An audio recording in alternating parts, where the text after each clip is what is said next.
Food and Beverage Pitch Lounge. Feel free to introduce yourself in the chat. Let us know who you are, your background, your business, and share your LinkedIn profile. So we can connect with you now or even afterwards. Happy to share a copy of the chat as well. Anyone who requests it. This event is being recorded and it's being live streamed. And this will be staying online as well. But also with what you say in the chat, please be mindful as well and be polite and constructive. But feel free to chat throughout the event. Obviously, when some of the presenters are pitching, maybe it's better sometimes to wait until the Q&A sections.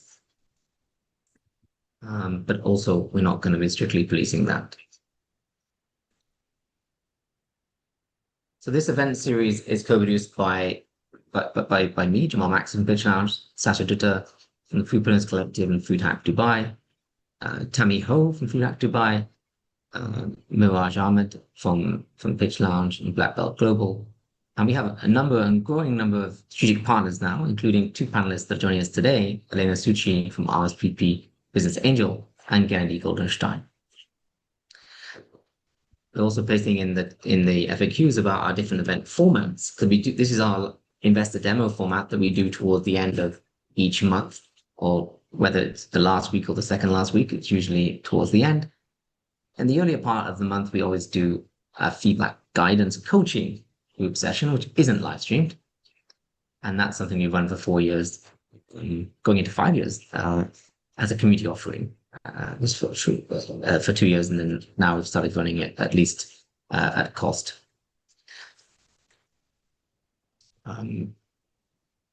The event schedule is we have 3 people presenting, 25 minutes each, then summary and thanks from Sascha, and then I'll come in again to do wrap up and announcements.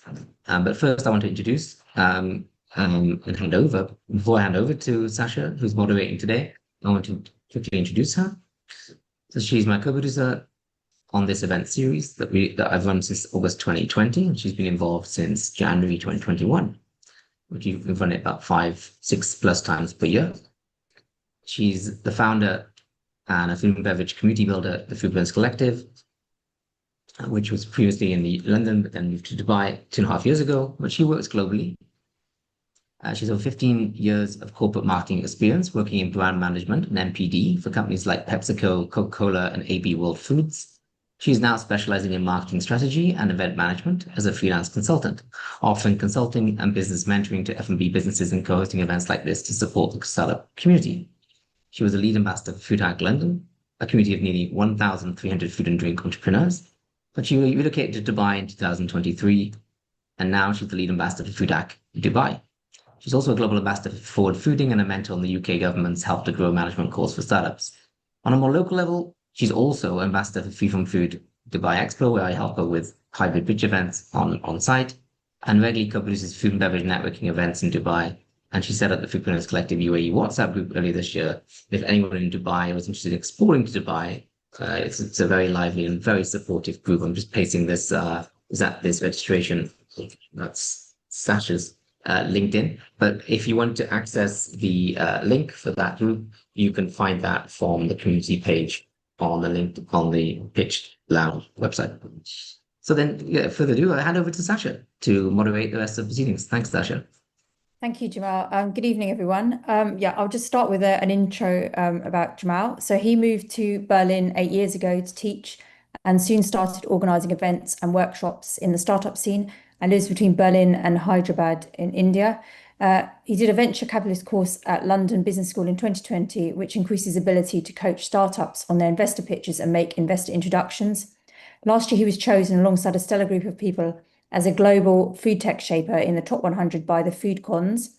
He has coached and hosted over 600 startups over the past 5 years and consults to a handful of our alumni startups and lives between Germany, India, and the UK. You can contact him for investor pitch coaching, recommendations for strategic advisor board members, and other startup support. He's also open to fractional or part-time employment offers in events, marketing, and partnerships. So on to the event this evening. I think Jamal mentioned some of this earlier. So I'm just going to do introductions in a minute to the panelists and then just quickly intro each startup before they pitch. So we've got 3 startups pitching this evening, each pitching for about 5 to 7 minutes, and then they have Q&A and feedback for about 15-20 minutes from the advisor investor panel this evening. And then, at the end, I'll do a wrap up. So I shall get on to the panelists first.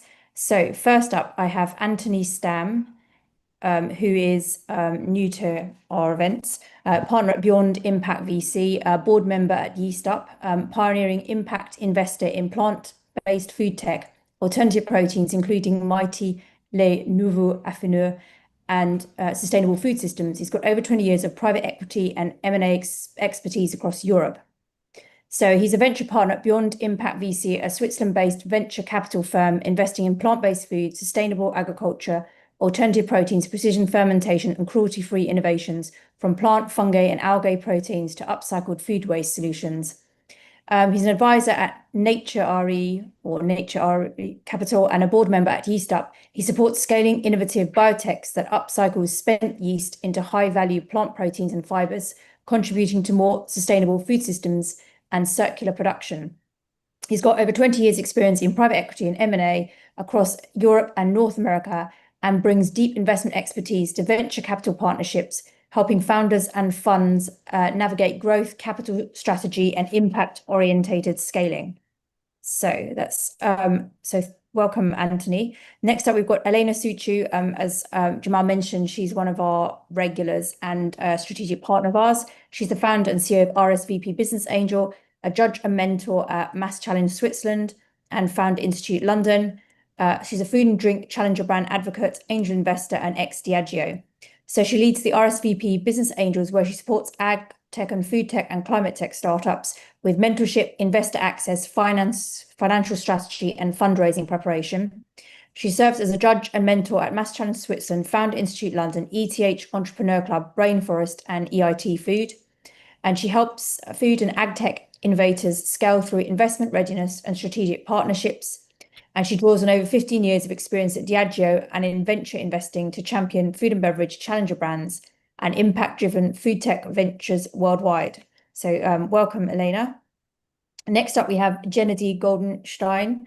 Again, he's one of our regulars and a strategic partner, founder and managing partner of Dynamique Ventures, specialist in food service tech innovation, new product development specialist for software, hardware, food and beverage formulations, new concepts, and operating models. He's got over 20 years in product development and has driven innovation at Yum Brands and Built. His expertise spans food, automotive, aerospace, and consulting at McKinsey, focusing on product development, strategy, and operations. As managing partner, he advances tech-driven innovation across food service and hospitality sectors. So welcome, Gennady. Next up, we have Rana Baidoun Rekat. She's a global senior channel and ecosystem manager at SIG Group, which is food packaging and innovation strategist and cutting-edge food solutions. Rana's attended some of our panels in the past, so we're grateful to have her back on this one. So she has extensive experience across global food packaging markets, specializing in concept creation, product safety, and innovation within the dairy and beverage industries. She works closely with partners in ecosystem stakeholders to develop channel strategies, value-added solutions, and market-ready packaging innovations. She's passionate about consumer-centric food systems. She advocates for safe, nutritious, and sustainable packaged food solutions that align with global standards and emerging market needs. So welcome, Rana.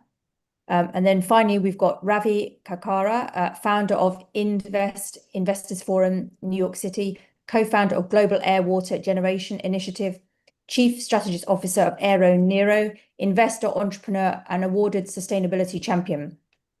So he founded Investors Forum at New York City to advance the India movement towards a $35 trillion plus economy by 2047. As the co-founder of the Global Air Water Generation Initiative, he is committed to investing in and supporting sustainability and clean tech ventures. He is the Chief Strategy Officer for Aero Nero Global, an air water generation #1 company, and he actively promotes the use of AI for food and beverage, leveraging artificial intelligence to drive innovation in sustainable agriculture, food security, and climate-resilient farming systems. And finally, he's also the co-author of the AI for Food movement book. So welcome, Ravi. Right, now on to the startups pitching this evening. So I said we have three. First up, we have Ben Whitehead pitching Scrapples. Scrapples are made from whole wonky apples and nothing else. Scrapples are crunchy, clean, and naturally sweet with no added sugar, no salt, no fat, and no oil. Every pack counts as one of your 5 a day. So, so he's raising 500,000 total target with 50,000 already pledged. And so, but I'll let him talk about the rest of it. So he's the founder and CEO. So I think we'll go over to Ben first. Great, thank you. I'm just going to share my screen.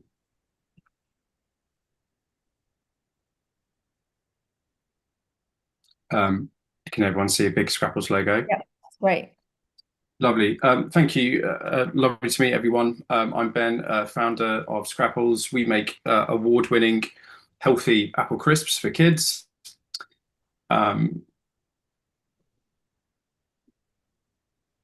Great. So look, in the UK, it's probably not news to anyone on this call, but we are living in a national health crisis. And it's actually not just in the UK, it's across Europe. And the more people I speak to in various countries, it's prevalent. It's a global issue. So long story short, kids aren't eating enough fiber. Only 81% of kids are getting their 5 a day. A quarter of primary school age kids now are overweight or obese. And nearly 60% of kids get their calories from UPFs by the age of 7. And what we're seeing is now there's a huge movement towards ultra processed foods. And I'm reading the book Ultra Processed People at the moment, and it's quite shocking because what's happening is kids are getting hooked on ultra processed foods. They're actually really addictive. So we hope to be part of the solution. Our mission is to revolutionize healthy snacking for kids of all ages. We want to serve 50 million portions of fiber and fruit by 2030. We're well on course to do that. And look, the reason why I started Scrapples is that I'm a dad myself. I have 2 kids. It's almost impossible for me to pick up healthy snacks, even in this day and age. I go to my local leisure centre. The vending machines are owned by Nestle. I go into, I fill up the car. I'm hit with a wall of Haribo and Pringles. So it's a very real issue, and it's one that we think we can help solve. So our products then, so they're naturally nutritious. They're absolutely delicious. We meet all of the big consumer health trends. So we don't have any added sugar. We count as one of your 5 a day. We don't add anything and nothing, certainly nothing artificial. And the key thing for us is that our best-selling product, plain apple crisps, is just one ingredient, which is really powerful. And our flavored range, so we have strawberry and mango, are just 2 ingredients. So you can't really get any purer. I'm pleased to say that we've also won a Great Taste Award. We're the only kids free snack that has done that. And also we meet all of the kind of key shopper missions in terms of being convenient, lunchbox ready, and available in single formats. Sustainability wise, we were born from tackling and raising awareness of food waste. We use wonky apples to help raise awareness and do that. All of our packaging is recyclable, and we certainly don't use any oil, certainly not palm oil. We're also fully HFS compliant. For those that are aware of that, that means that we meet the government health regulations, which means that we can promote anywhere in store. And we're one of only 2 products that are HFS compliant in the entire kids fruits category. So that's the product. In terms of the market, it won't surprise anyone that the #1 reason for buying healthier snacks is to get a portion of fruit or veg. There are over 2 billion snacking occasions in the UK alone for families. And for any of you that have kids, you'll know that they're generally hungry before dinner, after dinner, before school, after school, before club, after club, on the way to grandma's, on the way to auntie's. There's no time where a kid won't have a snack. So I actually believe it's much, much bigger than that. And the dried fruit market is growing. As I mentioned, there's a big move against ultra processed food. I think people have reverted to the purity of fruit snacking because they can trust it. So we've seen some great growth there, and we hope to turbocharge that. Just taking a bit of a closer look at the healthy snacking market. So what's really driving it is kids aged 5 to 9. So that's parents that are seeking healthier snacks for their kids, whether it's on the go or for lunch boxes. Lunchbox occasions have grown and continue to grow. Yet at the same time, 64% of lunchboxes in the UK have cake in them, which may or may not shock you, but it shows you there's a massive opportunity for a healthy swap for a product like ours. We had some research done externally by an investor a couple of years ago, and 90% of the parents were asked what they would potentially swap out of their basket for a bag of Scrapples, and 90% said it would be unhealthy products like sweets, cake, or confectionery. So the best thing about our products is they taste like a treat, but they deliver real nutritional value. So some highlights, we've just been featured in the Ocado 2026 One to Watch trends report for natural snacking, which is fantastic. We've sold over 2.5 million bags. We've served over 3.6 million portions of fibre. Obviously, we want to get to that 50 million target as soon as we can. We're now available in over 2,000 different distribution points across grocery, food service, and export. Our revenue to the year ending January 2026 has grown 72%. We now have an analysed run rate of 0.6 million. So some highlights, we recently launched into Tesco, which is going incredibly well. People are really resonating with our product. Tesco over-index with young families, and we're already hitting and exceeding our category sales benchmarks. I'm more than happy to share sales data with you off the call. Obviously, that's quite sensitive, and I'm wary this has been live streamed. January 26 was our biggest ever month, and we exceeded the category average by 40%. We've also seen strong demand from the UAE. Huge health crisis there as well. You guys, a lot of guys on this call will know better than me, but we've just launched in Carrefour as a part of their Bright Bites initiative. We're already in Grandiose convenience stores, and we're currently in final discussions with Lulu's and Kibsons. In terms of food service, we're about to launch into a big chain of leisure centres in the UK. We'll be in cafes, vending machines, but also party bags, which is amazing brand exposure for us. We're also in discussions with Legoland and multiple other food service outlets. So in terms of our growth plan, our ambition is to exceed 10 million by 2030 on base and 20 million on stretch. And this will be delivered by a focus on 5 key pillars. We have to win in UK grocery. We're now established in the biggest UK retailer in Tesco. We've got some incredibly exciting MPD plans with them, and they are championing health and leading the way in the UK, and we massively complement their health agenda. So that's super exciting. Generally, it's considered in the UK that if you can succeed in the biggest retailer in Tesco, the others should follow suit. It's never a guarantee, but obviously it's a really strong indication that our product is viable in the market. Food service I've touched on as well. We have a huge amount of possibilities if you think in terms of health settings, travel, leisure, education, all relatively untapped markets for us. Export, I touched on UAE. We also have designs on some big European markets, including the Netherlands and Germany. MPD, we already have new products in production that would target younger kids and older kids, which is super exciting. There's been a lot in the news, especially in the UK, about ultra-processed food, and that has wiped off 20% of the value of the baby and toddler category. We've been asked to develop specifically products, smaller products for that market, so that's also really exciting. And then, of course, none of this will work without us building brand awareness and making sure that Scrapples becomes a household name that people can know and trust. Obviously, there's more, I can share more on each of these pillars. But in terms of the raise, as Sascha mentioned, we're targeting 500k.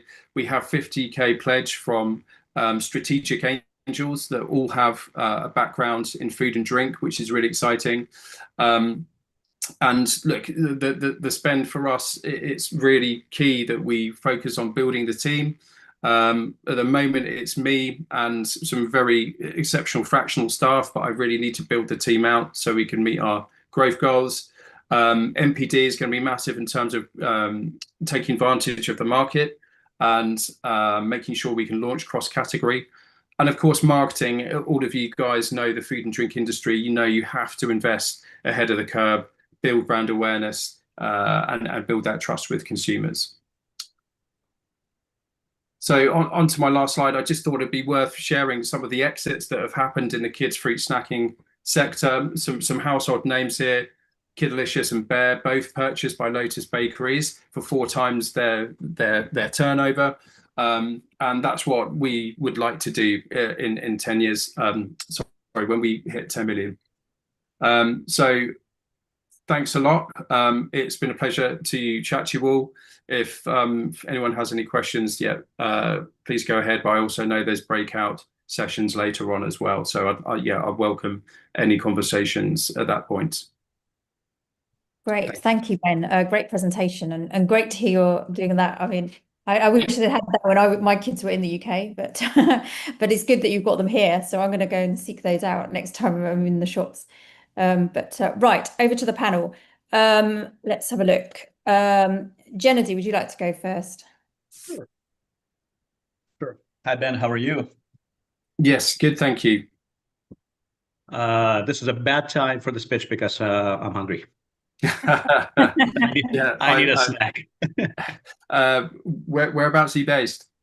I'm in the States, so I'm not sure if you have distribution in the plans for the States.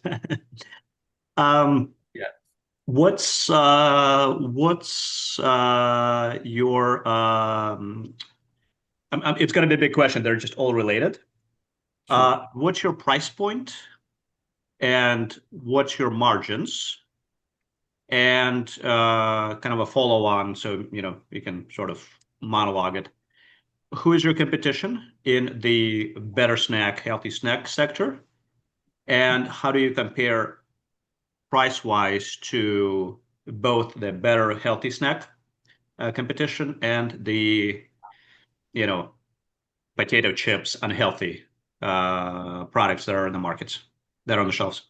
Sure. Yeah, thank you for the question. So in terms of how we're positioned price-wise and with competitors in the market, so in terms of good, better, best, we're definitely priced at best in terms of a premium product. So we price align with the market leader, which is Bear Yo-Yos.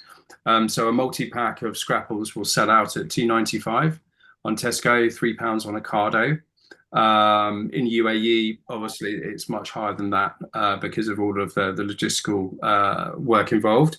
In terms of margins, we have basically we have a pretty healthy margin, circa 30% currently. But as anyone will know, that we have to invest quite heavily in distribution and marketing, and we do have a margin growth plan which will get us to 40% and over. That's in terms of multi-packs. In terms of singles, we have a much higher margin because obviously there's less packaging and people want less value.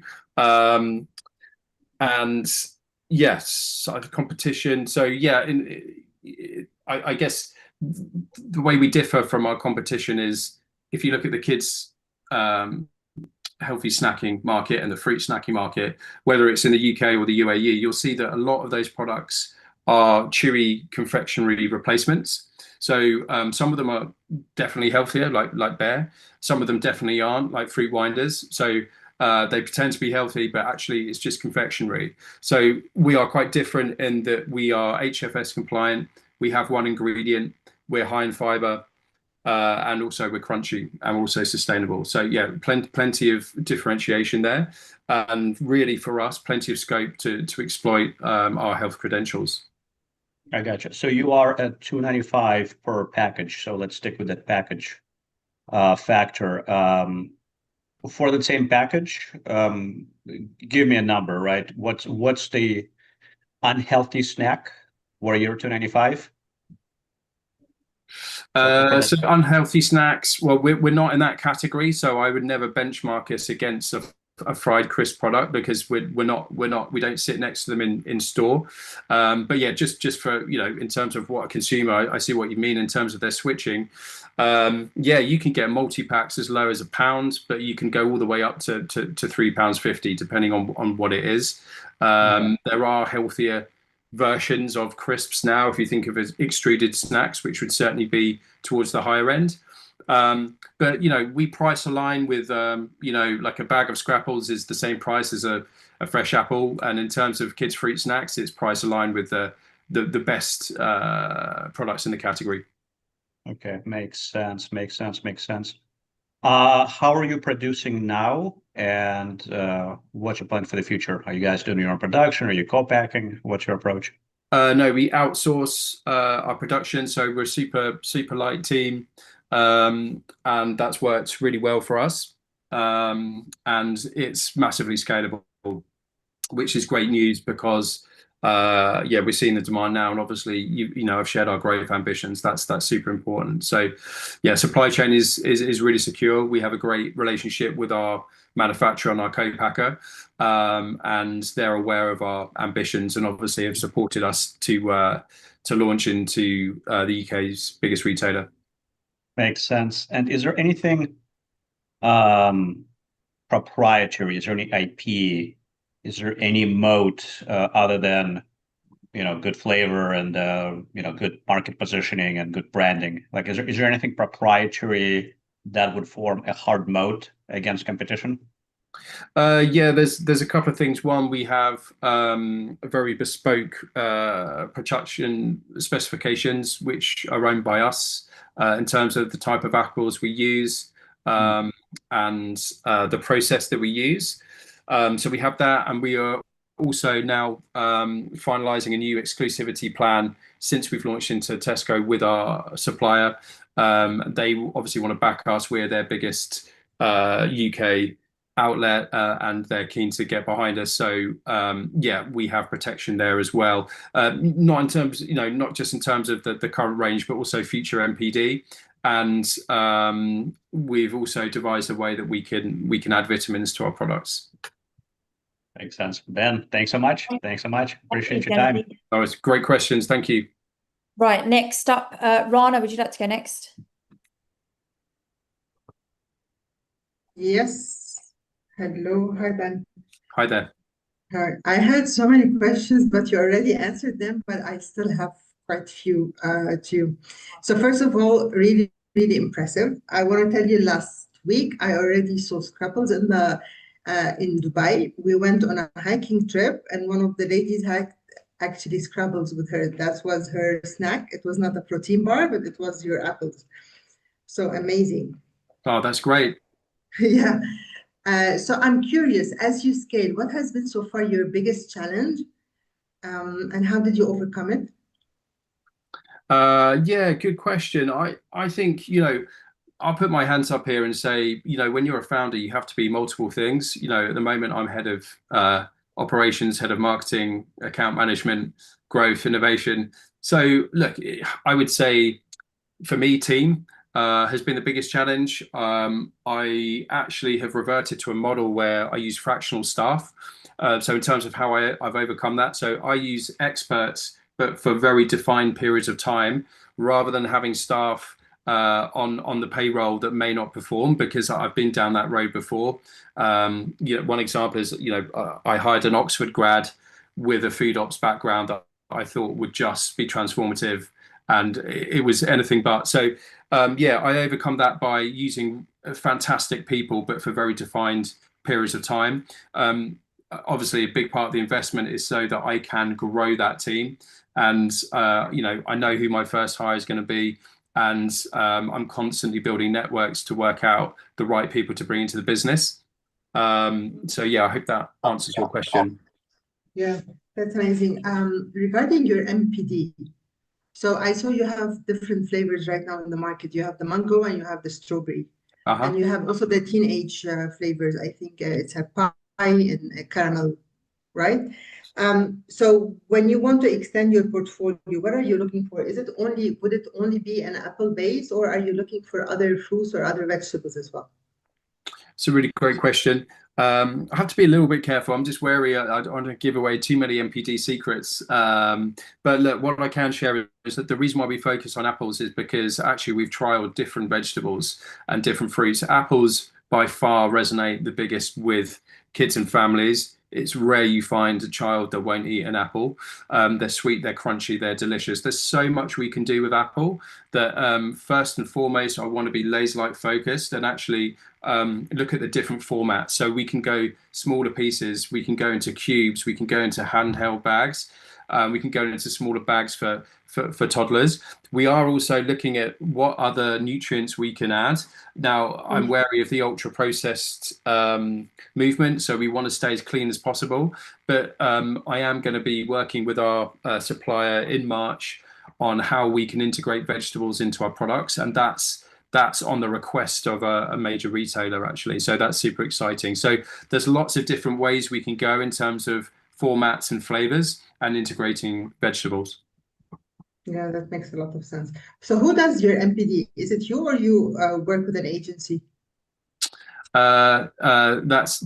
So me. So I lead it at the moment, and haven't really felt the need to work with an agency. We tend to be market led. So it's when, for example, we launched Grapples because we had so many Ocado customers saying, look, will you make these in smaller packs, because our kids love them and they won't eat fruit. So we tend to be demand led, which I think is a really, really good way to be.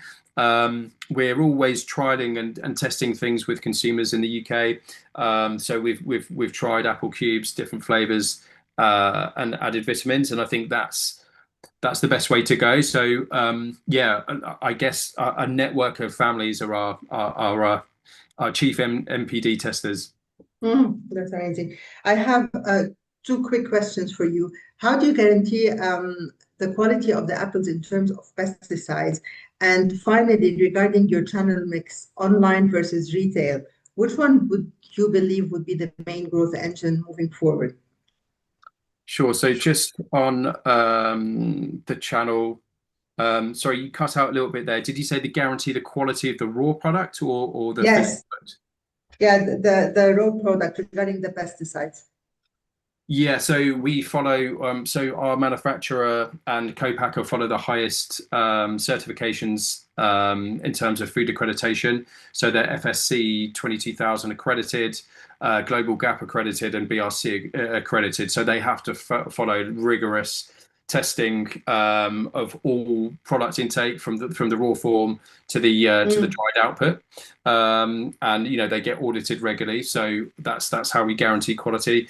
In terms of market growth, it's funny, as we grow in retail, online it is naturally growing because customers are seeking us out and wanting to buy in bulk, which is really great. I think there's a huge amount more we could be doing online. I found out yesterday that Bear are actually doing over 1 million on Amazon.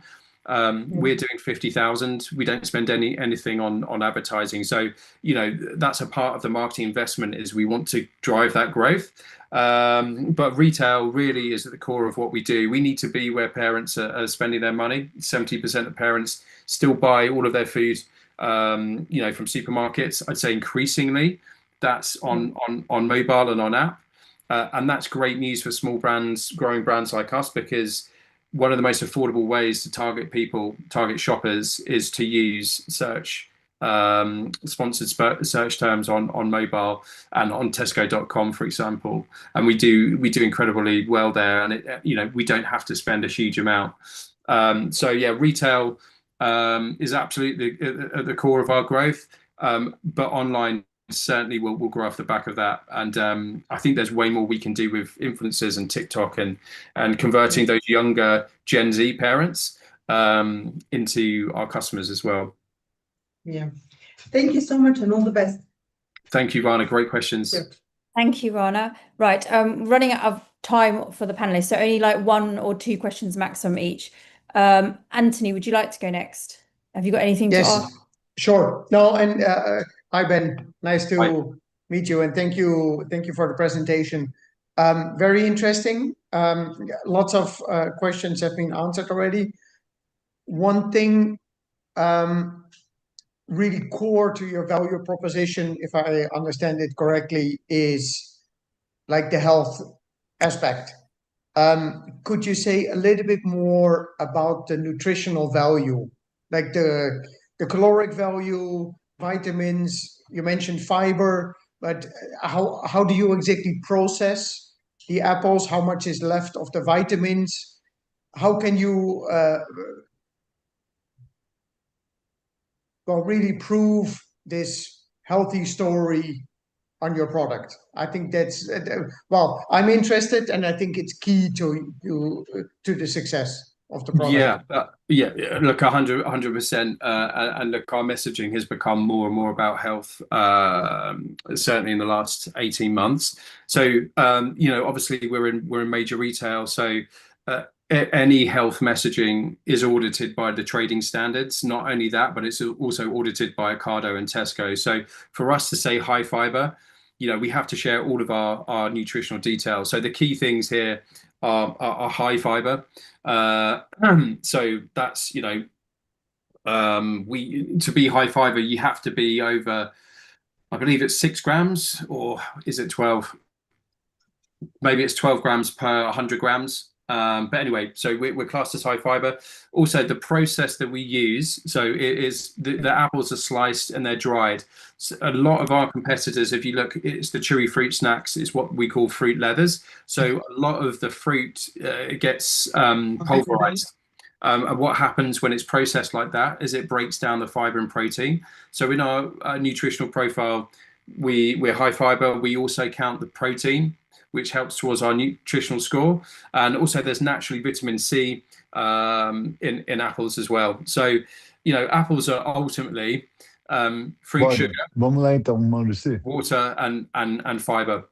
So yeah, so that's our nutritional profile. I think another thing that's really interesting is that we can add additional vitamins at a very, very little cost, which is really interesting in terms of becoming a more functional snack. And vitamin D for us is the demand that we're seeing from parents in the UK and Europe. Okay, clear. Oh, and I think well, obvious question still, and I know we are running out of time, but and it was asked already, but like you are working with co-manufacturers. Like how do you foresee to protect like the market share that you will be gaining against especially white label in grocery taking over because at the end of the day, like you've got a proprietary system, but probably it's not that difficult to replicate. Like how do you build that mold, as was mentioned earlier already? Yeah, look, it's a question we get asked a lot, and it's the reason why I'm traveling to our manufacturer next month. So yeah, look, we have in place an exclusivity agreement that would give us the rights to our product in multiple markets. And the reason why they want to back us is that, yeah, look, white label, it hasn't necessarily worked for a product like ours, and it doesn't necessarily work for a company that doesn't know how to create a brand. The value that we add is that we've created a brand that resonates with consumers, both in terms of health, taste, and building that trust. And that's what has the value. So, you know, we've had to build that brand, and now it's a case of ensuring that protection's in place. And as a part of this raise, we will have that protection, hopefully in the next 6 weeks. Yeah. Okay. Very, very clear. Thank you. Thank you. Very cool what you're doing. Really appreciate it. Thank you, Andy. I mean, if you've got more questions, we've got the networking afterwards, so in the breakout rooms, so you can ask more questions then. Right, next, Elena, just 1 or 2 questions maximum. Yes, I prepare very specific CFO questions. Oh, brilliant. I really like how you presented financials and the raise, ask and use of funds, but then I would like to know how many months of runway has this raise gonna buy? Oh, yes, good question. So on paper, we know growth is never linear, right? But on paper, if we raise 500,000, because we're not so far from breaking even now, I believe that gets us to over 10 million. So it gives us years of runway if we hit our plan. Look, maybe we'll need to raise again, but yeah, for me, it gives us several years, and it gets us beyond 10 million in terms of revenue. Gross sales, right? Yeah. All right. But then for how many months is this? You don't think you need more money? I believe so. I feel like there is a need for more marketing if you would like to stabilize your positioning on the market. Sure. So look, what I can do after this is share a very detailed forecast, and as a part of that, our marketing spend. So we are going to overinvest in marketing. The benchmark is around 10% of sales you reinvest. Mm-hmm. We're reinvesting 15% over the next 18 months to ensure that we stay on our growth trajectory, and then that will taper down and average out at about 10% as we move through. So look, all of that is forecast in, but like I said, growth is never linear, and in our plan we only have 2 or 3 additional markets. If all of a sudden there was demand to launch in America, that would take additional investment because I get the point. I kind of know where you want to go with that, but then what happens with the cash cycle as you got into Tesco right now? How are you financing the working capital actually? Because I know normally there is a big gap, and there is a lead time when you place an order and you have to manage already a few markets. Why not raising more money now? It's a good question. Well, look, I'm more than happy to share the forecast, and I think it is quite detailed and it's quite nuanced, and so I'm happy to see that. Just in terms of Tesco, look, we're super lucky. We're part of their accelerator scheme, which means we get preferential treatment, and they pay within 14 days, which is amazing. So that has been massive in terms of how we've managed to grow with those guys, because the cash comes in 2 weeks after the pallets leave the warehouse. So yeah, but look, happy to answer some more detailed questions with you. I also have a commercial director who is way more financial literate than me, and yeah, we've got forecasts we can share and pick apart together if of interest. Perfect. Thank you so much for presenting. Unfortunately, Ravi, I think we've run out of time on this one, but if you've got any questions, can you just put them in the chat or pick up with Ben afterwards during the networking? I'd also there was one question in the from Cam in the audience. She's written the I'm not quite sure, has written the question in the chat. So Ben, perhaps you can just answer that in the chat, or because we've run out of time now on this slot. Yeah, anyone who's got any more questions, please wait around and chat to Ben afterwards during the breakout rooms. So thank you. Right, on to our next one. So thank you so much, Ben, for your pitch. Brilliant, and the questions from the panel. Right, on to our next startup this evening. I'm just going to introduce you. So we've got Annabelle Kalmar, who's the CEO of Rebellion Food Brands. I'm just going to give you a bit more information. So they provide tea lovers who care about tea's provenance and fair trade with single origin, farm direct, award-winning teas. Has been a B Corp since 2020. So she's looking for 350 to 500,000 pounds, 1.5 million of valuation, an ideal ticket size 50,000 pounds. So over to you, Annabelle.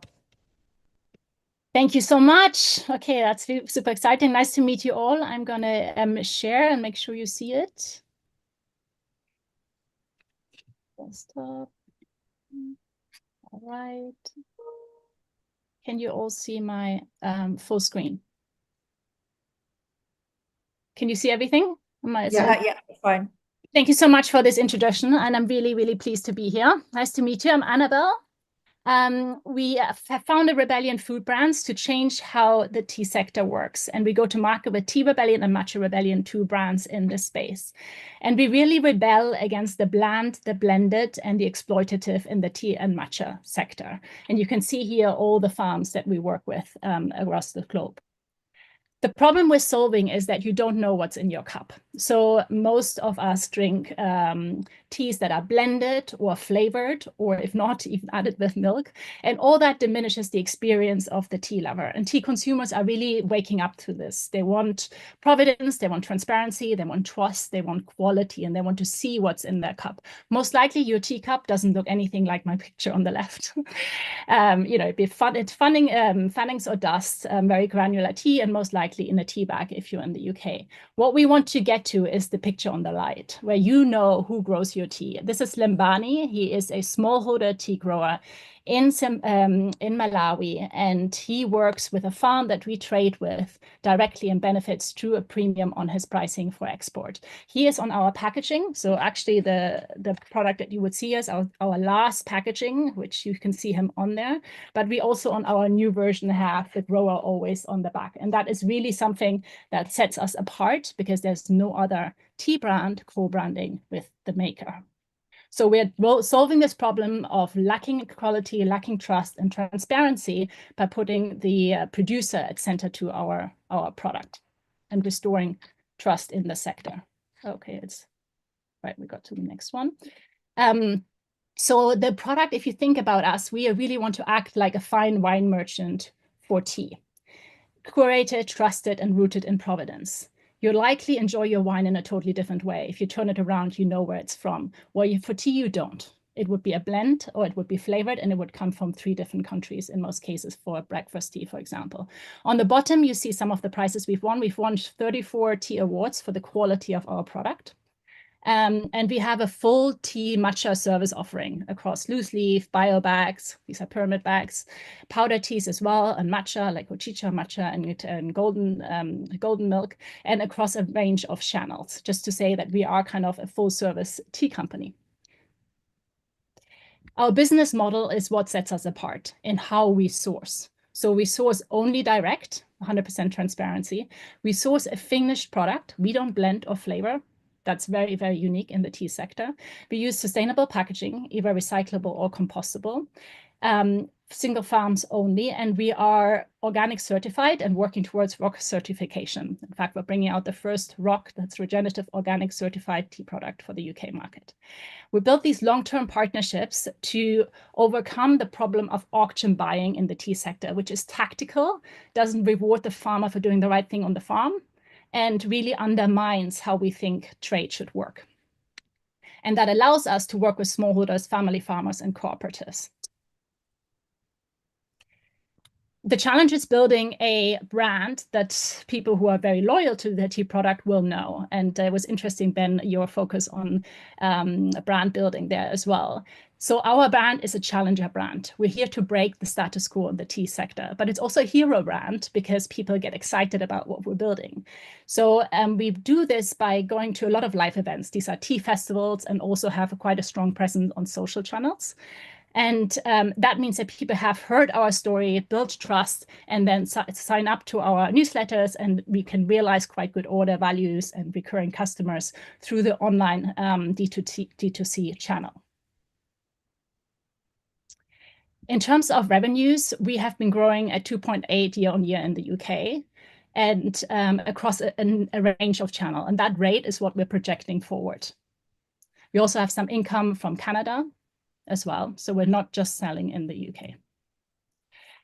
I thought it was important to share that traction also translate into the places that we're sourcing from. So for example, we just created a partnership with Hekima, a tea maker in Sakarit, which is in the north of Tanzania in the East Usabara Mountains. And this allows him to adopt regenerative farming practices and work towards ROC certification, the North Star in terms of regenerative farming.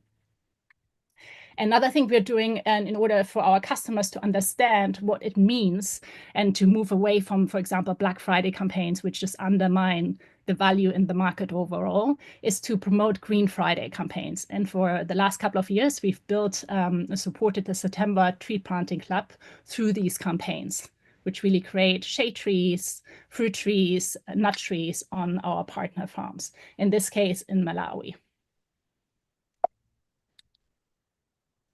So the market is quite attractive. The matcha market is growing at 10% per annum, the specialty tea market at 7%. And we project that we'll have that the market for us is 890 million by 2030. And we project to get about 1 to 3% in this market. And it's really important to note that matcha growth opportunity, because the market right now for matcha is booming, and that adds a whole new component to the tea range. In terms of understanding the tea specialty market in particular and the matcha market, we put out these 2x2s, and hopefully that would bring home some of the dimensions with the competitors here. And just to say, we are really honing in on the specialty markets where transparency, trust, quality are key. And in our case, for example, for the tea market, it's around the fully transparent single origin tea market, where we do have some competitors, but we do like that there are other competitors because we want to grow that market. We want to make the customer aware about what it means to enjoy and source quality tea. So this is actually a good thing to have competitors there. And for the matcha market, it's around organic certified, pure premium single farm matcha, which in most cases still comes from Japan and not China. Okay, and this is the team, also fractional, to Ben's point. And we are aiming with this raise to also appoint some new positions, a commercial MD and a fractional CFO. We have Raf here, who is our partnership and business advisor in Europe. But we have supporting team members who are helping with. We have manufacturers who are in the UK and abroad, and we also have other graphic designers and others that are supporting here, but this is more the senior team. Okay, and this is the raise. We already shared a little bit on this, Sascha. So we are raising 350K. We've actually lowered this. EIS assured at a valuation of 1.5 mil. We have already raised before in crowdfunding in 2023.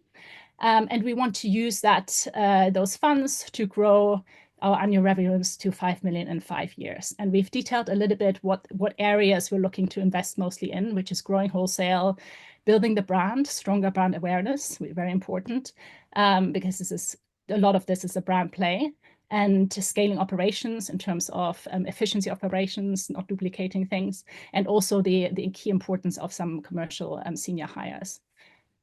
And on the bottom here, we have set out where we currently are in the race. So we have 2 angels with soft commitments. They're around, so 30% of the race is kind of is pledged. We would like to bring in smart F&B angels who are really interested in the proposition, who can see potential here, but who are also well connected and will help us grow. And we want to close the race with this fiscal year because of the AIS benefits to some of our angels. Yeah, and ideally a ticket size around 40K and up, if that's possible. Yeah. Oops. Okay, and so we're really excited to be here, and we'd like you to join us in changing how tea works. And you would be joining the top scoring tea company on B Corp. So we actually have the top score right now, and we'd be really excited to onboard you, and we'd love to hear your questions about this pitch. Thank you so much. Great. Thank you, Annabelle. A great presentation. I'm very excited what you're doing there. I'm going to have to try the matcha when I can get hold of it because I'm a big matcha fan. Right, over to the panel. Ravi, as you missed out last time, you're going to go first this time. So Ravi, over to you. Or do you want me to keep the sharing up? I think we can unshare it if you like, unless we need to go back to it. We normally put spotlight on the people talking. So Ravi, over to you. Oh, have we lost Ravi? Okay, then we'll go to Anthony. Over to you next. Yes. Hi. Hi, Annabelle. Thank you very much for your pitch. Very, very cool. Very interesting. Just a couple of questions, and probably very standard ones that you've heard like a million times, but probably not at current scale, but at the scale that you hope to achieve within the next like 2 to 3 years.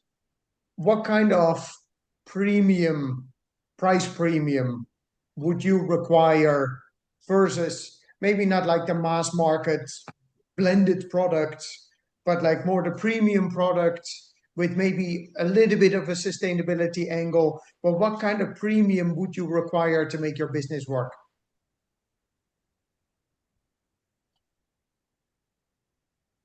So currently we're priced at on par, roughly on par, maybe a little bit above, but very close to our key competitor in that the slide that I showed about the competitors. And I do keep an eye on that. So what's usually one solution that bag tea companies do is that they just either reduce or increase the number of bags in a packaging, but you can still kind of per bag kind of compare that.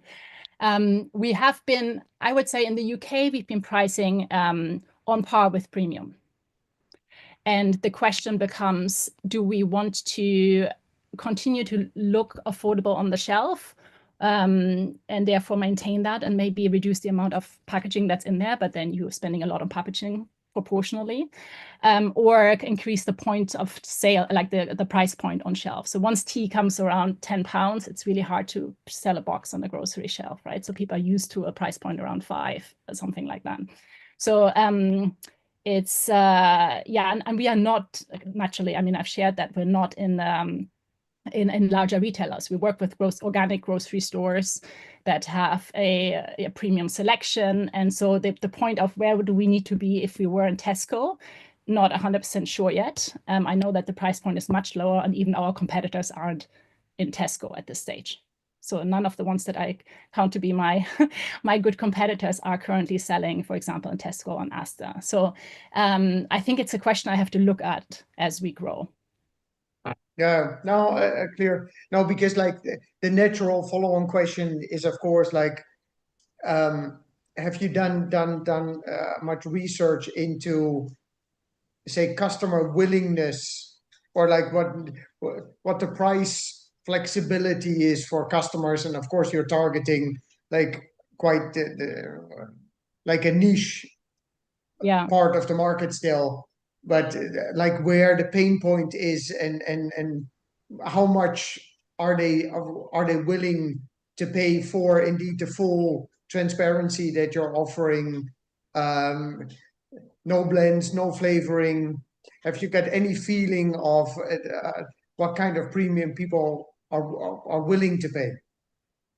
So once I reach, I do have it, but I don't think I have a number of it, right? So because I go quite often to tea festivals where I meet really avid tea lovers. You know, you need to love it enough to go to a tea festival specifically to source your tea. Oh, I think you by accident put yourself on mute. I don't know how that happened, sorry. So the customers that seek me out, for example, on D2C online or through tea festivals are really big tea lovers. So they care a lot about the quality, how their tea looks, where it comes from, how it tastes. They search out the teas that have won awards, etc.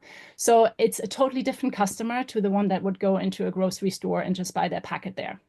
So and it's reaching those customers in many different ways, and you can reach them through kind of differentiated grocery stores, but most of them probably wouldn't buy a tea box at Tesco because they care so much about the quality of their tea.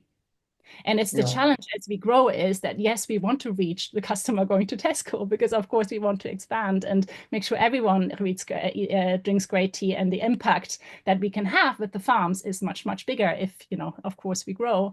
The challenge is to make that work commercially as we get into the multiples. And so last question from my side, but how does that then play into your go-to-market strategy? Short, midterm, and longer term vision? Yes. So in terms of the grocery sector, which is traditionally very difficult in the UK, I think it's the premium grocery. So it's Liberties, Harrods, Whole Foods, Planet Organic, Sage. Those are the first ring of expansion, as it were, from the little independents, indies.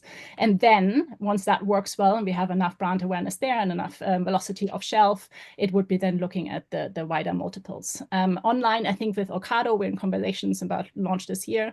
That's a different story because you can promote very much in terms of, you can promote that very much with support to your launch.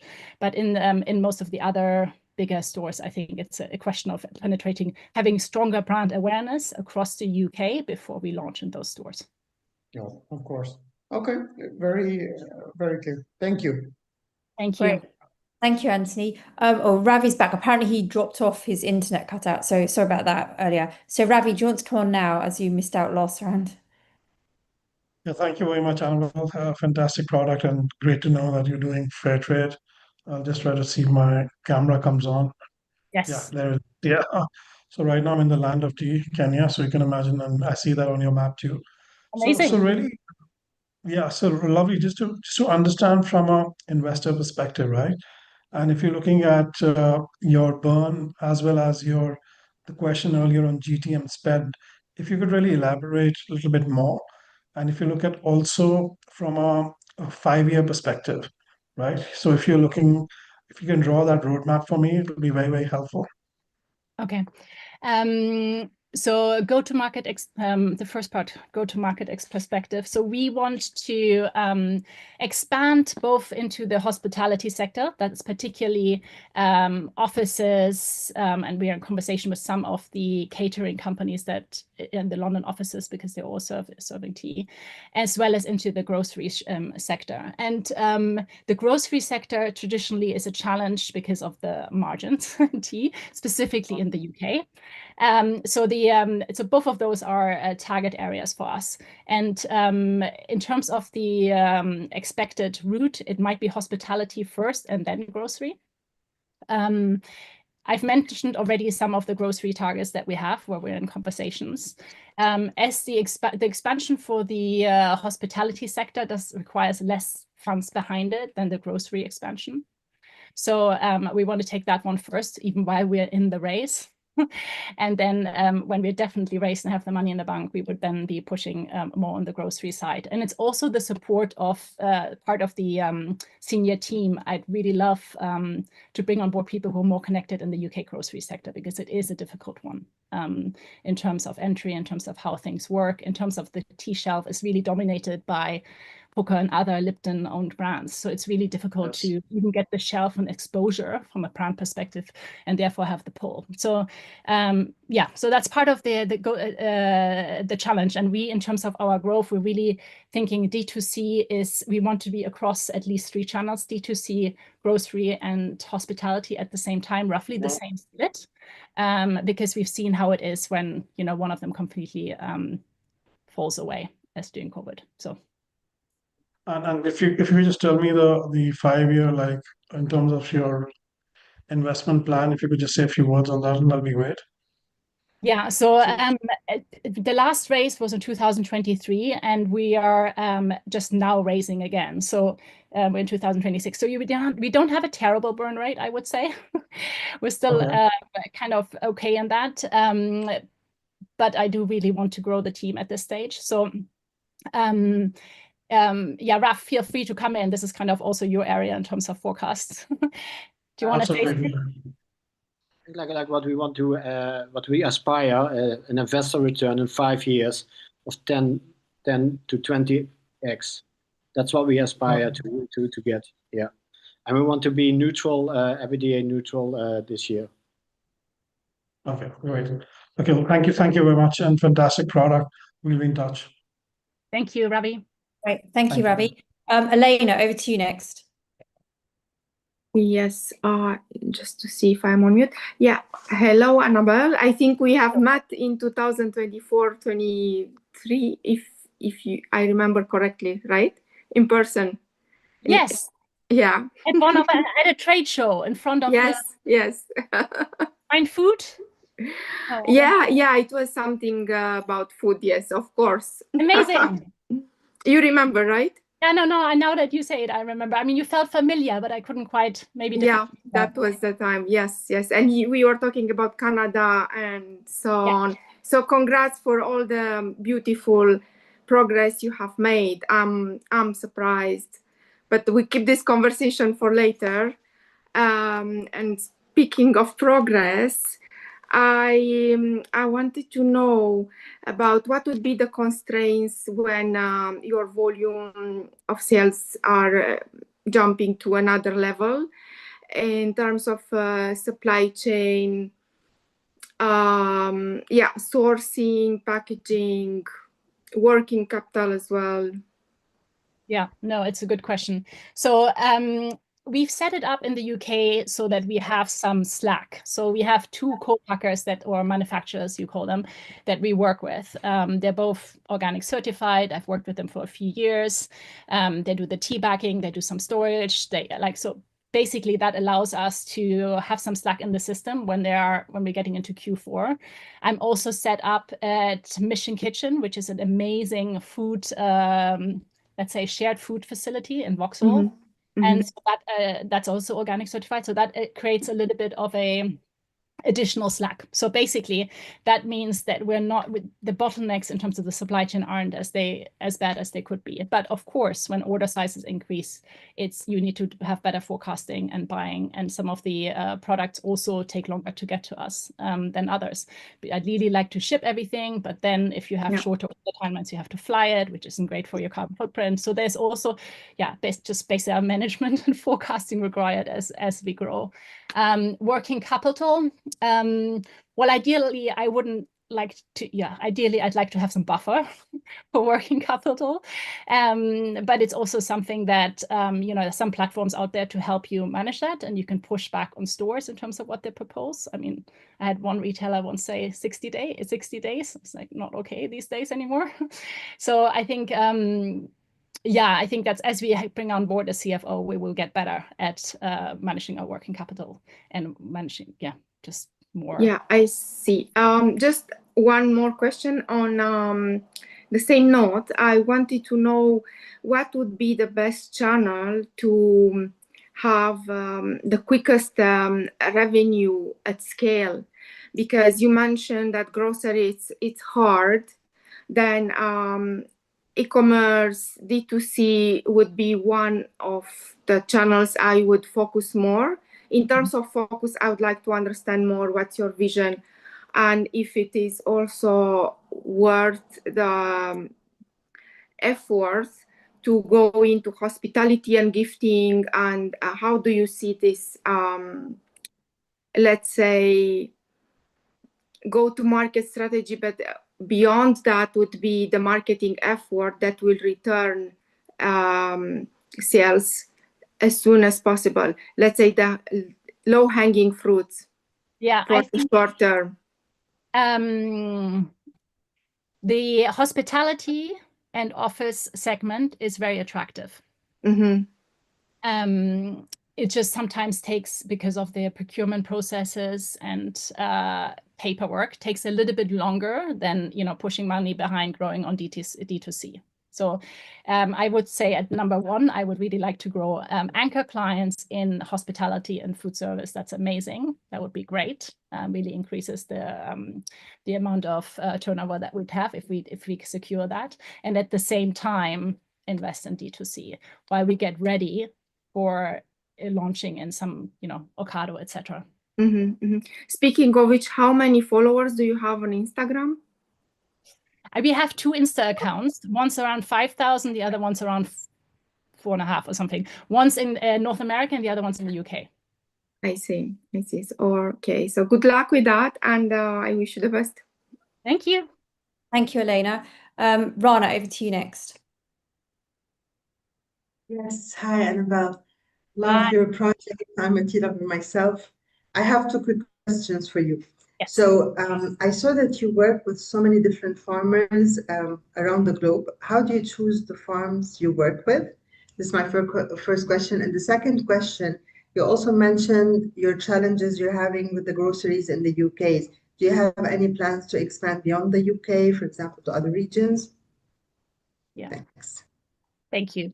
Yeah, so how do we choose the farms? So we have criteria for what farms we want. One of them, which probably surprises you, is that they need to have a public identity of what they stand for, because we're co-branding with them. So, of course, we're looking for excellent quality tea that we love to taste. We're looking for good growing practices, which could be organic certified, Rainforest Alliance certified, or just naturally producing without any certification, actually getting into certification. I saw on your backgrounds that a couple of you had really some views on that. So it would be great to discuss that as well. So I think the environmental and social records is really, really important. But what's also important is that they've declared to the world what they stand for, whether that is through an Instagram channel or through a website. We cannot co-brand or develop anything with someone who hasn't yet put anything out, because that requires us to do all that work and we don't have the bandwidth. So that's a really important one. We need to know exactly where they are. We go out to visit them. Sometimes the initial connection is made at a conference or at a festival. Sometimes it's made through online. Sometimes it's an introduction by someone else. So these days it can come from the initial route, and the network can come from a lot of channels, but it does require, us thinking there's fantastic tea and evaluating that, and checking on the history of the farm and their identity outward and this growing pattern. And now we've moved a lot of our farms into this new foundation that we've created, Regen Tea, and that's amazing. So there are a lot of tea farms in that, and we get to work with them on adopting and proving the returns on investment of regenerative growing practices. So that's a new thing that we're offering to our partners through this foundation. Great. Thank you. Yeah. Thank you, Rona. And then finally, Gennady, have you got one question only that you would like to ask, because we're nearly out of time? Sure. I'll make it a long one then. So what's your Annabelle? Yes. Usual Planet is good stuff, and I'm actually a tea drinker, and we actually do look for, yes, we have some everyday tea that's just, it is what it is, and then we do also look for kind of a terroir approach, so to speak. So here's the question. What's your customer acquisition costs now, and where do you expect them to be in a couple of years? And what's your projected long-term lifetime value for a customer? Yeah, I think these are figures, to be honest, that I have to get back to you, Gennady. I don't have them on the top of my head. It depends very much on the route of acquisition. So if we acquire a lot of customers through face-to-face interaction at events. So I went to the Toronto Tea Festival, I went to San Francisco Tea Festival, I went to the Brussels Tea Festival. So that is an acquisition that's kind of tied up with the marketing budgets in terms of the spend for an event and my time, which, if you estimate what my time's worth, it's a lot. Then again, online acquisition through paid ads, etc. That really very much depends on the time of the year, etc. We've had some really good campaigns, but not all of them. It's a tricky area, paid ads acquisition. And we haven't quite brought both of those together and projected a lifetime value of a customer, but it's something that I need to work through. And if we have a one-on-one session, I'll give it to you. Yeah, that's absolutely. I'm sure it's also going to vary by the distribution channel, D2C versus retail versus absolutely. Other channels. Margin, everything varies by channel. Yeah, that's going to be the fundamental, I think, to your to the company at this stage, is really having good understanding of the CAC and the LTV. So we'll chat more. Annabelle, thank you. Thank you, Gennady. Great, thank you, Gennady. Right, we've run out of time for questions this round. So thank you to Annabelle. Annabelle, you've got a question in the chat from someone called Asanka. So maybe you can just reply to that separately in the chat. It's a bit further out because there's been quite a lot of chat going on since she posted the question, but maybe you can just have a look for that afterwards. But brilliant presentation. Thank you so much. And now on to our final startup pitching this evening, which is Kiran Singh Rajput, who's the founder of Vigalaya. And Vigalaya is a New Delhi-based food company dedicated to providing high-quality plant-based and vegetarian solutions. The firm focuses on bridging the gap between traditional dietary habits and modern convenience through sustainable and ethically sourced products. And Kiran is asking for 50,000 euros to validate her product in Germany for market fit and help with supply chain logistics. So Kiran, over to you. Thank you so much. Please bear with me. I'm the last one. I won't take much time. And let's begin. I hope you can see my screen now. Is it visible to all of you? I just need a confirmation. I'm just seeing. Well, you need to put it on full screen because it's showing your Canva thing at the moment. You can just put it on like presentation mode. I think we are good to go. That's great. Okay. So good evening, everyone. We all have a big fantasy of having plant-based products. What about planet-based? So my name is Kiran and I am the founder of Vegalia Foods, that is in India. We are working on Indian millets to become the first beverage brand to launch with something which is non-existent yet. So I begin with one question. We claim sustainability, yet we ship water across continents in the name of plant-based beverage. Why? Let's talk about the breakup. Plant-based 1.0 was dairy consumption reduction to reduce the load on dairy and the land. But what about planet-based 2.0, where we should reduce the waste, the weight, and the inefficiency? Like you can see in the picture here, we are seeing 90% water being shipped, and that does not has 10% product itself. Sometimes it's also 2%. Increased waste load in planet is not what we wanted by choosing for plant-based. And the third and the most important point I want to target is the lots of HoReCa waste, that is storage and logistics. So this makes me think, by choosing plant-based milk, we replace the dairy load, but now it's time to optimize the system behind it. And that can happen how and why? The time aligns because I'm in Germany, I'm doing my research, I see 56% plant-based milk adoption in the German audience. And the format evolution is very much important because the adoption is very fast. The plant-based is now almost mainstream in Europe. Sustainability scrutiny is also rising, but the HoReCa margin gets sucked up into storage inefficiency, freight cost pressure, spoilage after opening, and margin leakage. So let's say first phase was what we drink. Now it's time how we deliver it. So the answer to that should be very clear. That is Vegalia products. So we bring structured, powdered, and blended exclusively with millets and the flavors which we use. Locally, you can use your water wherever you are in, and then you can make your own drink. 6+ months ambient stability even after opening the packet. Reduce transport weight and storage, lower spoilage risk.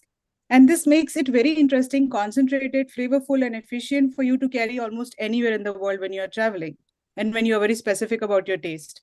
So it is more of like a target is less weight, more margins for HoReCa, but also more flavor for people who are drinking it. So also I would like to talk about the business model now, which is very important for me. This brings in my vision to the whole business. We want to target cafes, university canteens, and corporate canteens. Why? Because they need a full load of cartons of milk to make their daily beverage for us. And that can be reduced by giving them efficient formats of the drink so that they can earn more margin per square meter, which is how they count their logistic load. So this can be efficient by collaborating with them. And what is the unit logic? Like we still could not make out the real math, but on an average, up until now, we could see that there is a significant 35 to 45% of target margin. And scalable volume purchasing can also lead into localized blending. My personal vision is to have it in universities across the world, which we are now loud about to adapt to the plant-based menus as the part of their climate strategy. Me being into 3 other universities in Europe, I never found any plant-based drink, which is healthy and which could be my choice. Okay. Yeah. So seed ask. As per my commitment, I have already deployed some capital from my savings. Me being a banker, I had some amount and I had a personal involvement because of my mom's cancer. I did not stop for anything. I just started my company last year and I have done the formation in India. Sample testing and SKUs have been built and they are running in some of the cafes in India, but some private events in Berlin, I have also tried them. So the pre-seed, why do I want this money? Because it's very much a solopreneur journey right now and I am developing the things on my own. So this really would help me to join into the whole market and do and try test run my SKUs which are already built.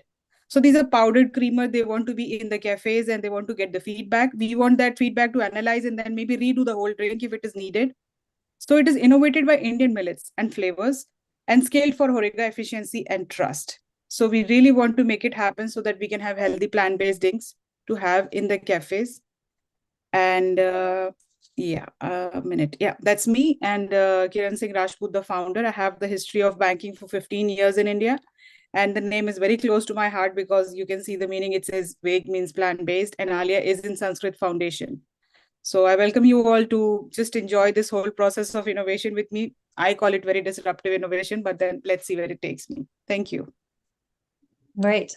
Thank you, Kiran. Great presentation. Right, over to the panelists. Let's have a look. Ravi, would you like to go first this time?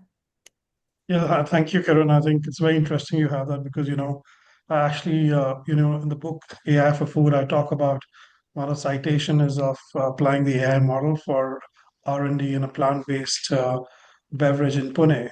We actually were very successful in increasing the protein level. So I'm happy to, connect on that. But also, I think it's definitely a growing industry, especially with Gen Z. They're very, very conscious and they're very aware. So you see many people switching into plant-based, and we've done a lot of research. In fact, you should look at the research done by, I'll put you in touch with somebody who's done extensive work on this, looking at the various markets. Som Sundar from AI Palette. AI Palette does consumer insights into looking at the growing industry and opportunities. I think my question really is like you talked about your 50,000 euros. So I want to understand more. Where are you looking at the the spend, and are you only looking at pre-seed because you still want to prove the concept? Is the product ready? And maybe I missed that. So if you could speak about that, and then also if you could draw your long-term vision, that'd be also great. Will it be only focused on Germany or Europe, or you will also look at other trends in other markets where it's becoming very, very strong, the plant-based beverages? Yeah, a very amazing question. I really cannot put this on slide, but good you asked. I will speak my heart out now. I will not stop. So saying this, my vision was to have 50,000 euros to validate the taste, because the texture and the nutrition, I'm very sure on that it is good. But I don't know the taste palette of European people, because when I come here, I see the drinks are very different than ours. Even mango lassi surprises me that how can this be called mango lassi? But you have to adapt to people's taste, because that is their emotion, and you cannot slap a product on them and say that this is what I made, you have to have it. No.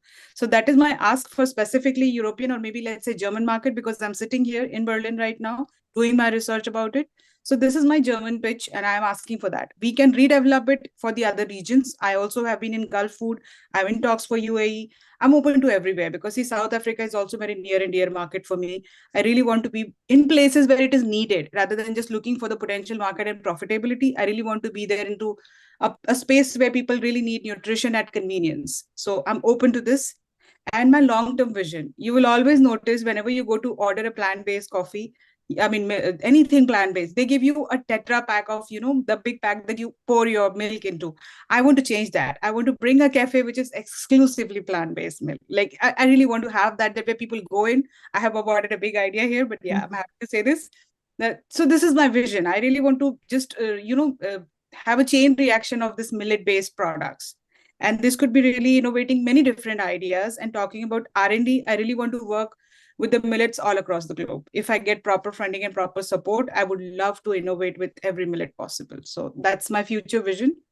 Yeah, that's how institutional purchases are my goal, because I really want students to have healthy drink rather than cola and everything in their supplies in the canteen. So that makes me very emotional when I do not get right drinks in my cafeteria. So yeah. Great, thank you very much. I hope I answered all of your questions. If not, then I'll definitely shoot an email to you. Thank you. Great. Thank you, Ravi. Next up, shall we have Anthony? Yep. Thank you very much, Karen. Very interesting. Just first question to clarify. I'm still trying to figure out what your key value proposition is. Is it the powdered solution? Is it the Indian millet core ingredient? Is it taste? Like, I'm not sure yet. I would clarify. Love to. Please, I would. See, the main thing is powdered structure. Why? Because I challenged the question of 90% water in the plant-based milk. So that made me to reduce it to powder, because I want to be more efficient when I'm exporting anything from India. The core ingredients is millet. We do not use almond, rice, or oat, or anything which is already pre-existing in the market as a form of milk in the liquid. So millets are the very, very, very efficient grade, because India supplies almost 40% of the millets all across the globe. It also produces the highest number of millets. So that brings in an innovative part in my drink, which is made up of millets and the flavors, which we customize for the whole drink. So this is a completely new product. It does not align to any other pre-existing product. So this is how I can explain it. If you have more questions around this, I can answer them. Okay, no, clear. Well, and just and I'm not going to challenge you, but like I've been on the board of a UK-based plant-based milk company for years, so I know the market a little bit, and I also know how tough it is. I think with the powdered solution only, like that is not distinctive enough. Like everyone is doing that, and especially like the food service, that's the standard way to deliver that. So like really, I would advise you to look into that. Where really your distinctive value proposition is. Yes.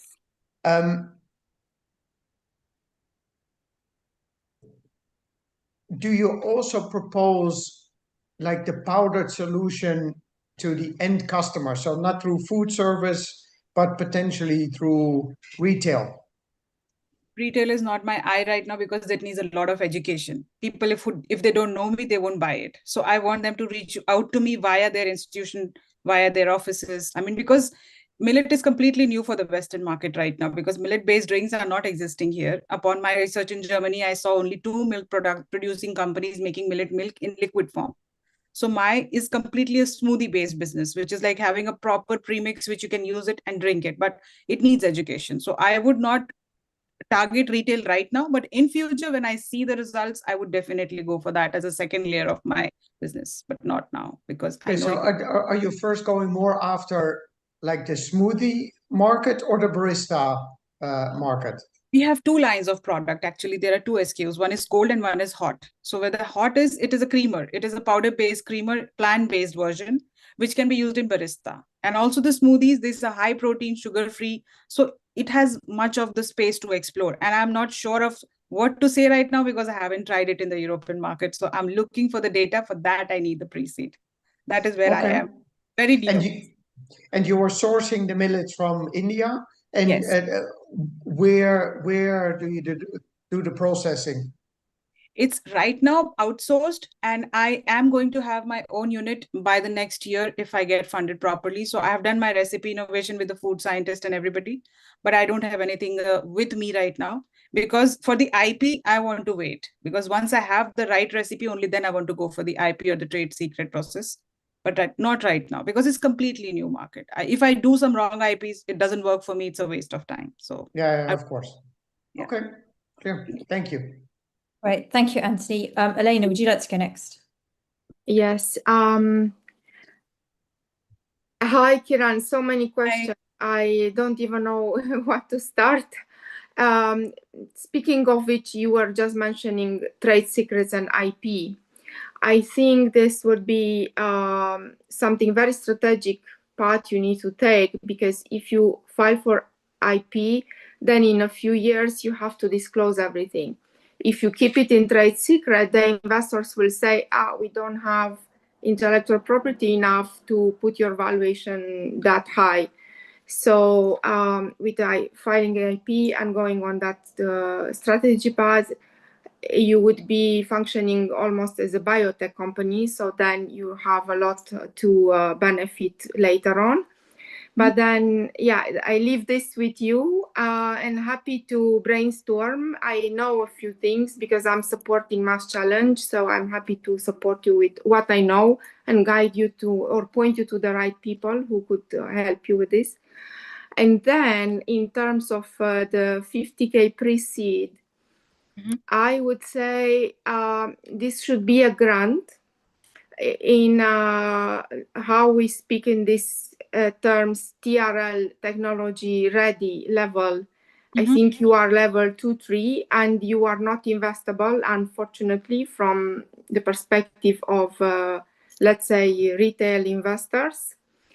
I advise you to take the route of an accelerator right now.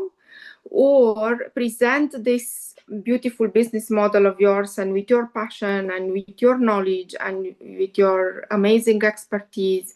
Maybe you will find a way to de-risk this business model and you can prove that you are scalable in the next 6 to 9 months. But then the chances are very thin. And also with 50K, you would very fast run into other situations. You will need more people, you will need money for marketing, you realize you need money for branding, you need to kickstart the brand, you need to start communicating, and you will not have the time to do everything alone. But then, yeah, this is why we are here. So I don't have more questions. I would really like to answer this question. Me being a banker, I was on the other side of the table till now. I have seen people asking for loan and everything. I was also in recovery. So I don't know if I learned my lessons right. I believe this is just a taster or a teaser for everybody who wants to trust me, because I know this is going to be scalable. And I really am confident. And it's not a founder biases, but I know the future of plant-based industry. And I'm really sure once we test run this whole process, I don't want to buy somebody's time or money right now. I just want to buy trust. Like, give me this 50K, let's do it on. And if it goes well, let's look for the second presentation with all the data, because I don't have any data on table right now. And if I was sitting to fund, I would not fund this project, to be honest, because it's very early. And I need a test run report. For that, I need to have some money, because already have given a lot of my monetary commitment. Yes, grants I'm applying for. Thank you so much. So EIT and ProVeg and all these companies are in my list. And I have also applied for Founder Exist Foundation, which is in Germany. So the results are yet to come. But yes, if somebody can see broader vision than I am seeing, then I'm ready to collaborate. That's what my whole point is, to be here in the system. Absolutely. Yeah, I really see this going so far. When I said I don't know from which angle to start, I almost said I'm going to tell you the barista stories, Oatly, how it started. Yeah. The plant-based milk many years ago, and they convinced barista, so they started from the bar.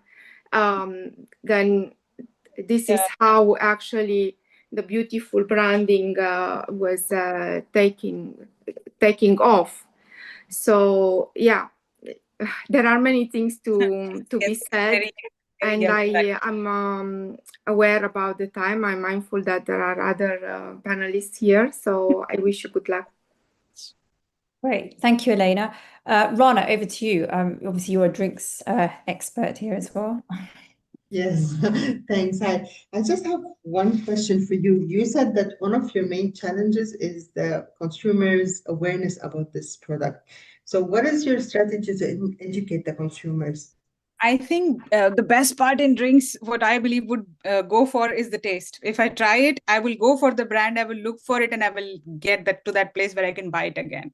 So I want to go for the sensory pleasure right now. If you go into a cafe, you try the plant-based coffee made with my powdered ones, and then you like it, you're going to look for it. So that is where I'm hooking my idea that, okay, let's be available as an option in all the cafes. Let's go and have some mock presentations and educate the crowd. And once they try it, they were definitely going to be positive about it, because I know how the almond milk with liquid tastes and how my coffee with the powdered milk tastes. So I just want to educate people first before giving them this, just like ChatGPT gave the free subscription for some time, and then all of a sudden, boom, everybody wants it. That's I don't know how it looks in future, but I don't want to push my product in front of people's faces to pay for it and then have it. Let's educate them first. Yeah. Okay. Looking forward to having it in Dubai. So for sure. I'm desperately wanting to be there after going to Gulf Food, I tell you. Okay. All the best. Thanks. Thank you, Rana. And finally, Genevieve. Hi. So you're obviously very, very, very early. And Elena don't brought in actually, Elena brought in one of my favorite things, which is TRL, technology readiness level. So I think your challenge is I think you'll be able to prove kind of the product side in a sense of the ingredients and the technology to make it, which I think has been your focus up to now, if I follow correctly. And I don't think you're 100% there yet, but you're close, and you'll be able to prove out, different geographies, different test profiles, what works, what doesn't, from the taste point of view, and you'll probably pretty easily figure out that how do you actually make it that way. I think where your really big challenge is, and I will form into a question. Your biggest challenge is, what's the business model?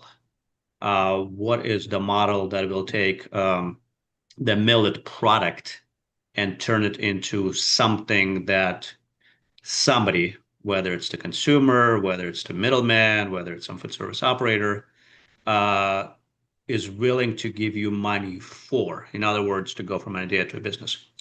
So what are your current thoughts on how you can get to a scalable, profitable, unit economic positive business model? What are you going to do over the next 6 to 18-month period to find that model and prove it out? Very nice question. So the problem solving aspect of this part, which makes me very scalable, is the HoReCa industry dealing with a lot of food waste, storage, and efficiency. These are the things, and also the taste. So I believe once I'm there, when you reduce HoReCa 70% space size with your powdered beverages, because all the milk in the cafes I see here, specifically in Germany, is liquid. And that needs a lot of logistics, lot of storage, and a lot of, manhandling, which could be resolved by having this powdered structure. So I think this is going to solve their major problem of all these things, which I said was storage, logistics, and also the taste, because people are done with the bland, the millet, all the other milk. They need something new, because Germany is very aggressive on trying new products. That makes me very positive and optimistic.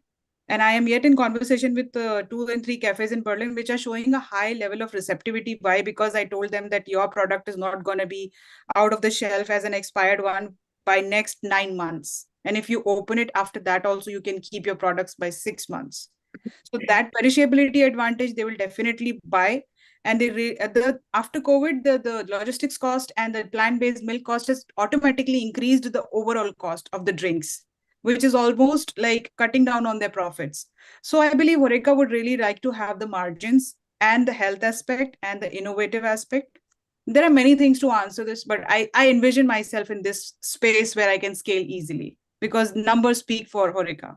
I would like to speak on the numbers. Yeah, no. It's a valid hypothesis. Yeah. How are you going? Like, what tactical steps are you going to do to test it and see if it works or not? And if it doesn't work, another hypothesis. Like what actual efforts, what actual trials, pilots, partnerships? I am networking around with all the beverage-based groups here, and I am going on the vegan channels and cafes. And I have had some commitments that once my products are here, because we have 350 Indian restaurants in Berlin itself, and I have good network around there. So these 350 restaurants, I can have at least, let's say 20%, I go to them and I say that, okay, I want to give one presentation today. Let me do this, and let me offer you the drinks which you keep in your menu today. And you say that we are supporting this founder for this reason. So they are really okay with it. I mean, I have got a yes from a couple of companies, like a couple of cafes and a couple of restaurants in Berlin. So my go-to strategy would be to just go and educate the HoReCa people, and then let them add this to their menu. And then we have enough data to understand that what is lagging behind in the taste, because everybody will know the nutrition, but people will only rebuy it when they see the taste and the health part in it. So this is my humble beginning, that I want to be spread out in Berlin with all the cafes which I pick up, and then we have small events of drinking. And also the Founders Pitch Capital, there are many events in Berlin, and also Pro-Veg. I'm also in conversation with the funding grant companies. They also want to try the product. So they are very optimistic about it. So that is where I envision to take my baby steps with the less network I have. But yes, the optimism is high, because wherever I have pitched, they are really optimistic to buy it and try. So that's where I see myself right now, specifically in Berlin, where I'm doing my homework. Okay, so you're thinking just approach operators directly. Will they stock it? Will they accept it? How well they will sell it? That's Education, approach, right? I have to be like direct to the HoReCa industry first, because giving them a brochure or catalog won't help. I have to do my work over there. So at least let's begin with some places. So then it goes like a chain reaction. When somebody sees the economies and the profit and the feedback, they can spread in the word to the other people in the community. That is pretty easy. And this also is exercised in Netherlands, because there is a company, foods and beverage company, who is making premixed food. They have a network of all over Europe. They supply premixed food, and they're also high on powdered structure of milk, because they want to pair it up with their whole menu thing. So yeah, it's also getting a yes very soon, and that's what is holding me. Everybody's asking for samples, and I'm like, wait, I'm getting it. Yeah. All right.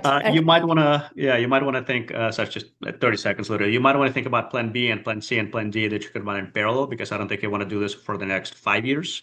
You might want to do a couple of things. Annabelle right there. So here's another channel. Go straight to the manufacturer of the product. Maybe try distributors. So maybe try a couple of things to prove out the business model quickly, because until you prove out the business model, you know it, right? You're a bank yourself. This is not investable for any institutional investor. So. Yeah, like I said, I'm at very early stage, and I will pick up soon, like maybe 3 months. But because I want to be very sure that what am I doing next, I will not overestimate everything and ruin it for myself. Thank you. Sounds fair. Right. Thank you, Genevieve. And thank you, Kiran. We're out of time now for your slot. So that's the end of all the pitches now. So I just want to say a big thank you to, first of all, we had Ben Whitehead presenting Scrapples. Then we had Annabelle Kamir presenting Rebellion Food Brands. And then we had Kiran Singh Rajput presenting Vigalaya. So big thank you to them. I'd also like to say a big thank you to all the panelists this evening. So we had Anthony Stam, Elena Suchu, Gennady Goldenstein, Rana Baidoon Rechat, and Ravi Kakara. So thank you to all of you. I think Jamal's just got a few notices quickly, and then we'll go into the breakout rooms, because I know Annabelle doesn't have a lot of time, but I think everyone else can stay a bit longer. Yeah, thank you, Sascha. Well moderated, and thanks everyone. You can join our community groups. We have them across LinkedIn, also the WhatsApp group. You can join that, the pitchlounge.net/community. Yeah, and then just a quick little, we've got 3 events coming up very quickly. We've got an event tomorrow, actually. Sascha's running an event tomorrow in Dubai, in person at a restaurant. One of our founders in the network there. We did it last year, very successful, already got 40+ people signed up. So if you're in Dubai and not already signed up, then yeah, actually a chance to meet Rana. I think Rana's signed up as well. So Rana, Sascha, many others that work with us, they will be there, including our partner VC company, Homegrown Ventures, who invest in CPG brands, not only in India and Middle East, but also even further afield, and help them expand and relocate to Dubai. Next, we've got 2 other events coming up. Our drinks event on the 5th of March. This tends to be our feedback guidance oriented event. It's not live stream, no breakout rooms, bit earlier stage, people trying to get ready to pitch to investors, getting investor ready, potentially looking at exporting. So if you're one of the drinks brand and you're interested, or know of drinks brand interested, please reach out to us so they can apply at pitchlounge.net/startups. And we got one final other event, which is really exciting. It's a festival we're involved in Dubai. It's a wellness-based festival. Sascha's running the Foodpreneur Zone near the Flow Cafe at the festival, and we're looking for food and beverage brands, other companies that might want to take market stalls in the market stall area, but also who might want to sell food and drink in the cafe area. So reach out to us if you're interested. There's all the information on our website at pitchlounge.net/theflowfest. That's it for me, and I just want to now move into breakout rooms. I don't want to go through the next instructions, but yeah, if you want to be a panelist or anything else about partnering, just reach out to me. I'm available on LinkedIn, obviously. Big thanks to our team, and we're going to open the breakout rooms. Thanks everyone. If you get stuck, don't know how to join one, I can assign you to a room, and if someone's already asked that of me, I can do that. Thank you, Natasha. You're always such an inspirational post from you, loving your journey. Thanks for supporting the event as well today. Much appreciated. Opening the breakout rooms now. got them open for half an hour at least, but if I know that animals don't run long, so I'm going to put you, if you're founder, I'm going to put you into your room. So you're already in. Ben, thank you for staying as well, Ben. And obviously, Kieran, already putting you into your rooms, okay? And Gulnara wants to go into Kieran. Gulnara. Yeah, the panelists can maybe spread out, but bear in mind, you know, it's going to be heading into Annabelle to say goodbye or for some follow-ups. That'd be fantastic. The rooms are already getting filled up.